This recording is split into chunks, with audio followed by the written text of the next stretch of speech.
Welcome to our newest episode about the Battle of Grunwald. Subscribe our channel and enjoy. The Battle of Grunwald, also known as the Battle of Tannenberg and Zalgiris, was one of the most significant battles in the history of Eastern Europe. It was fought between the Grand Duchy of Lithuania and the Kingdom of Poland, under the joint leadership of Grand Duke Vytautas and King Władysław II Jagiełło, and the Teutonic Knights on July 15, 1410, near the village of Grunwald in modern-day Poland. The two sides involved in the battle were massive, with the Lithuanian-Polish army numbering around 30,000 troops, while the Teutonic Knights had approximately 16,000 men. In the lead-up to the battle, both sides had adopted different strategies. The Lithuanian-Polish army had decided to split their forces into three groups, with each group attacking a different part of the Teutonic Knights' army. This allowed them to maximize their chances of success and to prevent the Teutonic Knights from being able to concentrate their forces in one place. The Teutonic Knights, on the other hand, had chosen to adopt a defensive position on a hill, using their heavy cavalry as the core of their army. This allowed them to take advantage of the terrain and to minimize their exposure to the Lithuanian-Polish army's attacks. The battle itself was characterized by fierce fighting and intense hand-to-hand combat.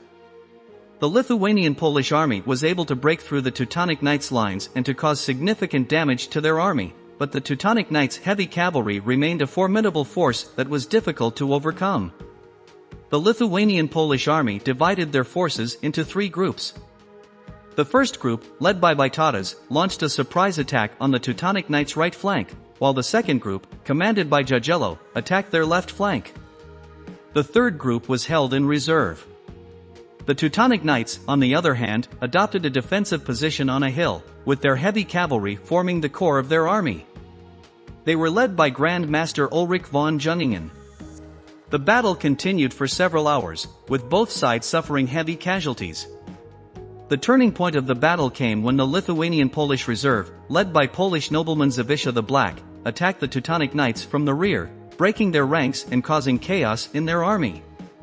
The Lithuanian-Polish army then launched a final assault, and the Teutonic Knights were completely defeated.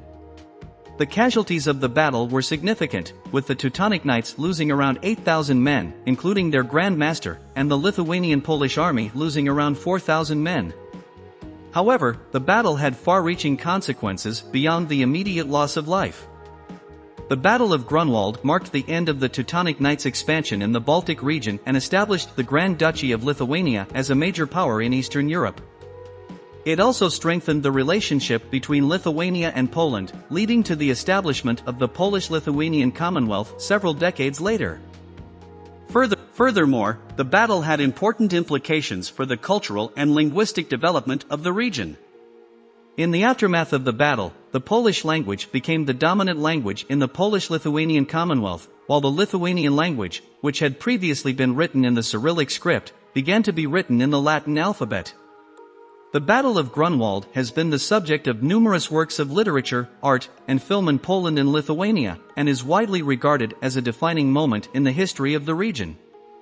Today, the site of the battle is a popular tourist destination, and the battlefield is marked with numerous monuments and memorials, including a large stone cross erected by the Polish government in the 20th century to commemorate the victory of the Lithuanian-Polish army. The Battle of Grunwald took place during a time of great political and social upheaval in Eastern Europe. The Teutonic Knights, who had been expanding their territories in the Baltic region for several centuries, had come into conflict with the Grand Duchy of Lithuania and the Kingdom of Poland, which were themselves undergoing significant changes. The Lithuanian-Polish army was a diverse force, comprising troops from a variety of backgrounds and regions. Many of the soldiers were peasant farmers who had been conscripted to fight, while others were members of the nobility or professional soldiers who had been trained in the art of warfare. The Teutonic Knights, on the other hand, were a highly organized and disciplined military order that had been founded during the Crusades. They were renowned for their heavy cavalry, which was heavily armored and equipped with lances and swords. One interesting aspect of the Battle of Grunwald is the role played by the Lithuanian light cavalry, known as the Tatars. The Tatars were a nomadic people who had been living in the region for centuries, and they had a long tradition of horseback riding and archery.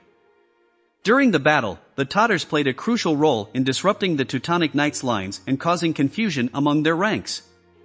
They were able to use their superior mobility and ranged attacks to harass the enemy and to draw them away from their defensive position on the hill. The Tatars' contribution to the battle is often overlooked in popular accounts, but historians have recognized their importance in shaping the outcome of the conflict.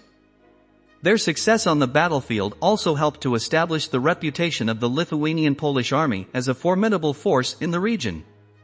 The Battle of Grunwald was one of the largest and most significant medieval battles in Europe, involving over 50,000 soldiers and lasting for several hours. It was also notable for the fact that it was fought on the eve of the feast of Saint Vitus, a major religious holiday in the region, which added a sense of urgency and significance to the conflict. Thank you for watching, subscribe our channel and see you in next episodes.